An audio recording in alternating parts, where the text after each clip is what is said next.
नमस्कार। Class 12 business study का अपना चैप्टर है, chapter number 9 business law and contract act. देखिए, business law and contract act का मतलब होता है, सबसे पहले हम बात करते हैं बिजनेस लॉ। लॉ क्या चीज़ होती है? तो एक देश में रहने वाले लोगों के संदर्भ में जो सरकार द्वारा नियम कायदे कानून बनाए जाते हैं उन्हें हम लॉ कहते हैं।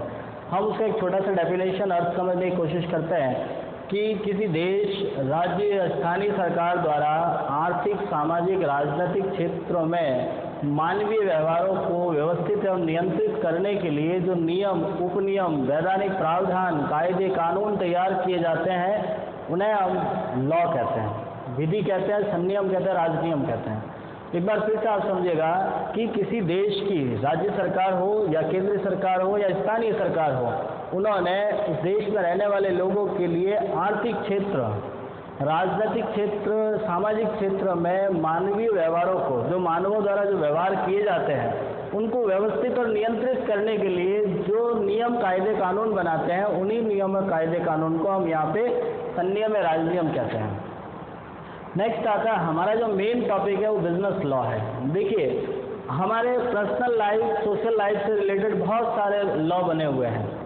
हम जिस तरह से आज फ्रीडमली इस देश में रह रहे हैं, जिस तरह से हम यहाँ पे अपना काम कर रहे हैं, वो ये काम करने के लिए हमारे पास नियम कायदे कानून है। आज हम बिना वजह किसी से परेशान नहीं हो रहे हैं, और यदि हमें थोड़ा ऐसा फील भी होता है कि व्यक्ति हमें बेवजह परेशान कर रहा है, तो आप उसके लिए कंप्लेन कर सकते हो, आप उसके लिए कोर्ट में जा सकते हो, बिल्कुल बाकायदा उसको सजा हो जाती है। तो ये बहुत सारे ऐसे नियम कायदे कानून हैं।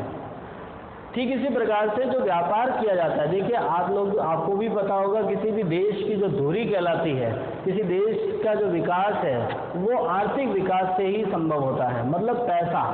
और हर एक देश में जो जहाँ उसका व्यापारी अपने आप को सिक्योर्ड फील करता है, जिस देश में व्यापार सिक्योर्ड है, तो उस देश का डेवलपमेंट बहुत इजीली हो जाता है। तो व्यापारियों के लिए भी सरकार ने अलग से नियम कायदे कानून बनाए हैं। व्यापार के प्रोटेक्शन के लिए, व्यापार की सुरक्षा के लिए भी बहुत सारे ऐसे नियम कायदे कानून हैं। तो हम बात करते हैं business law. What is the meaning of business law? Business law का मीन्स होता है कि ऐसे नियम कायदे कानून जो व्यापार एवं वाणिज्य पर प्रत्यक्ष रूप से लागू होते हैं।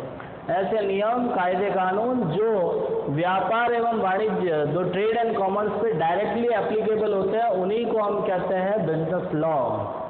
हमारे पास बहुत सारे बिजनेस लॉ है, ऐसे बहुत सारे एक्ट बने हुए हैं जिसमें एक बिजनेस और एक कस्टमर को प्रोटेक्ट करते हैं। यदि किसी प्रकार की समस्या एक बिजनेसमैन या कस्टमर को फील होती है, तो वो इन एक्ट के बेस पे कोर्ट कंप्लेन कर सकता है, कोर्ट में जा सकता है, और कोर्ट भी इन्हीं एक्ट के बेस पे उसकी बात सुनेगी। इसी एक्ट में उसका जो दावा है वो एक्सेप्ट करती है, और इन्हीं एक्ट के बेस पे, इन्हीं प्रावधानों के आधार पर उन्हें निर्णय करती है, उनका डिसीजन देती है, उन्हें न्याय देती है। तो ऐसे हमारे पास में बहुत सारे एक्ट बने हुए हैं, जिसमें से कुछ इंपॉर्टेंट पॉइंट्स मैंने आपके सामने बोर्ड पे लिखे हैं। जिसमें सबसे पहला लिखा हमने इंडियन कॉन्ट्रैक्ट एक्ट 1872। देखिए, भारतीय अनुबंध अधिनियम, जो इस चैप्टर में हमको बहुत ही अच्छे ढंग से पढ़ना है।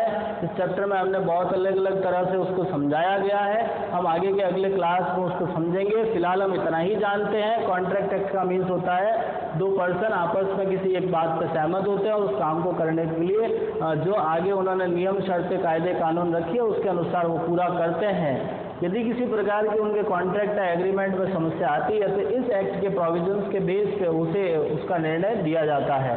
साथ में आता है आपका वस्तु विनिमय अधिनियम 1930, भारतीय साझेदारी अधिनियम 1932, विनिमय साध्य विलेख अधिनियम 1882, पंच निर्णय अधिनियम 1940, कंपनी अधिनियम 2013। देखिए, ये जो आगे ईयर लिखे हुए हैं वो यदि आपको याद होते हैं, यदि आप इसका ईयर लिखना चाहते हो तो सही ही लिखना है। याद नहीं है छोड़ दीजिएगा, गलत लिखोगे तो पूरा एक्ट गलत मान लिया जाता है। हम ये बात करते हैं कंपनी एक्ट, जो कंपनी से रिलेटेड यदि किसी प्रकार की समस्या है तो आपको कंपनी एक्ट में अपना दावा प्रस्तुत करना होता है। पहले आज़ाद भारत में 1956 कंपनी एक्ट था। उससे पहले कई कंपनी एक्ट बने थे, लेकिन भारत आज़ादी के बाद जो अपना एक्ट बना, जो 2013 तक वही चला था। After 2013 we have a new company act 2013। ठीक है। नेक्स्ट आता है बैंकिंग कंपनी अधिनियम 1949, उपभोक्ता संरक्षण अधिनियम 1956, जिसमें कुछ परिवर्तन करके 2019 में कुछ संशोधन भी किया है। आवश्यक वस्तु अधिनियम 1955, औद्योगिक संनियम, श्रम अधिनियम, बीमा अधिनियम, सेबी, विदेशी विनिमय प्रबंध अधिनियम 1999, पेटेंट, ट्रेडमार्क, कॉपीराइट एंड सूचना प्रौद्योगिकी एक्ट। देखिए ये तो सारे एक्ट बने हुए आपके पास में जो एक कस्टमर और एक बिजनेसमैन को प्रोटेक्ट करता है। लेकिन ये एक्ट बने कैसे, ये नियम कायदे कानून किस तरह से बने, जो भारत में हमने नियम बनाए हैं उनके सोर्सेज क्या है, कहाँ कहाँ से हमने ऐसे पॉइंट लेकर एक नियम बनाने की कोशिश करी है। तो वैसे कुछ हमारे पास 5 पॉइंट हैं जिनके आधार पर हमने नियम कायदे कानून बनाए हैं। तो इन्हें बोलते हैं the sources of Indian business law. Indian business law के जो सोर्सेज होते हैं उससे सबसे पहला आता है इंग्लिश कॉमन लॉ। सब देखिए भारत में व्यापार, जो भारतीय व्यापार है वो कई सैकड़ों वर्ष तक अंग्रेजों ने किया है। आप भी जानते हो, हम भी जानते हैं कि हमारे पास में 1947 से पहले भारत में अंग्रेजी शासन था।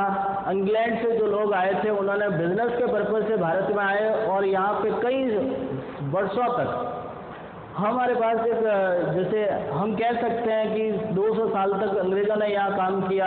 तो उन्होंने बिजनेस जो ट्रेंड था वो उनके अकॉर्डिंग चला। जब हम इस पर ये लॉ बनाना स्टार्ट किया तो सबसे पहले हमने यही चीज़ें फॉलो की कि इंग्लैंड में किस तरह से बिजनेस लॉ बने हुए हैं, इंग्लैंड में बिजनेस से रिलेटेड क्या डिसीजन दिए जाते हैं, कैसे जजमेंट देते हैं, उन्हीं के बेस पे हमने यहाँ पर कुछ नियम बनाने की कोशिश करी है। Second point परिनियमन। परिनियम का मतलब होता है कि जो भारत की शासन प्रणाली है, चाहे वो केंद्र सरकार हो, राज्य सरकार हो, केंद्र सरकार का हो या राज्य सरकार हो, जो भी सरकारें अपने नियम बनाती है तो उसके लिए विशेष चर्चा की जाती है।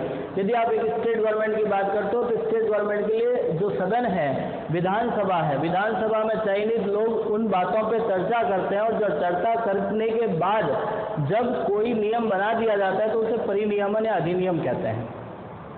नेक्स्ट आता है यदि किसी संसद के अंदर, संसद के सामान्यतः हमारे पास 2 पार्ट आप जानते ही हो, लोकसभा राज्यसभा, और फिर बात आती है राष्ट्रपति जी के पास में। तो जब किसी चर्चा पर राज्यसभा लोकसभा में चर्चा होकर राष्ट्रपति की मंजूरी प्राप्त होती है उससे बनने वाला नियम परिनियमन कहलाता है। एक आता है भारतीय रीति रिवाज। देखो भारत में जो व्यापार की प्रवृत्ति है वो भारतीय रीति रिवाज के अनुसार होगी। भारत पूरा एक नहीं है। आपने भी एक कहावत सुनी होगी, अनेकता में एकता है। भारत में हर अलग अलग क्षेत्रों में वहाँ का रहन सहन, बोली, पहनावा, खान पान सब परिवर्तित है।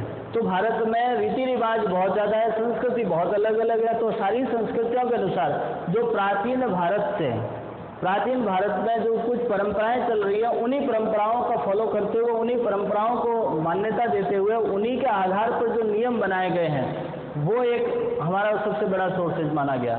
नेक्स्ट आता है न्यायालय द्वारा दिए गए महत्वपूर्ण निर्णय। जो कोर्ट ने यदि कोई डिसीजन दिया है उसी डिसीजन को हमने फॉलो किया। जो कोर्ट द्वारा डिसीजन दे दिए गए उन्हीं डिसीजन के आधार पर सरकार नियम बना लेती है और नियमों के आधार पर हमने नए अधिनियम बनाए हैं। नेक्स्ट एंड लास्ट आता है न्याय, जो जजमेंट हो जाता है। देखिए भारत में न्यायिक प्रणाली अलग अलग प्रकार की है, जहाँ supreme court, high court, lower court अलग अलग प्रकार की कोर्ट है। तो जब कोई उच्च न्यायालय मीन्स मान लीजिए किसी पॉइंट पे किसी केस में यदि सुप्रीम कोर्ट ने कोई फैसला दे दिया है तो उस फैसले का हवाला देकर आगामी उसी प्रकार की समस्याओं का हल करने के लिए लोअर कोर्ट उसी जजमेंट का हवाला देकर जजमेंट करती है। कहने का मतलब यह है कि मान लीजिए किसी व्यक्ति ने कोई कंप्लेन दायर की, कोई केस दायर किया सुप्रीम कोर्ट में और उन्होंने सुप्रीम कोर्ट ने उसका फैसला दे दिया। यदि उसी प्रकार की समस्या, सेम प्रॉब्लम इन फ्यूचर यदि लोअर कोर्ट में आती है तो लोअर कोर्ट ज़्यादा दिमाग नहीं लगाती है। लोअर कोर्ट के लिए कोई अधिनियम देखने की आवश्यकता नहीं है, कुछ धाराएं देखने की आवश्यकता नहीं है, ना सबूत वेरीफाई करना है। यदि जो जैसी परिस्थिति आपके सामने सुप्रीम कोर्ट ने उसका फैसला दिया था वही फैसला उसी आधार पर या सुप्रीम कोर्ट के फैसले का हवाला देकर लोअर कोर्ट उसका फैसला दे देती है। तो हम ये बात करते हैं कि यदि कोई judgement supreme court, high court ने दिया है तो उन्हीं का हवाला देकर लोअर कोर्ट उसका सॉल्यूशन कर लेती है। तो ये है सोर्सेज।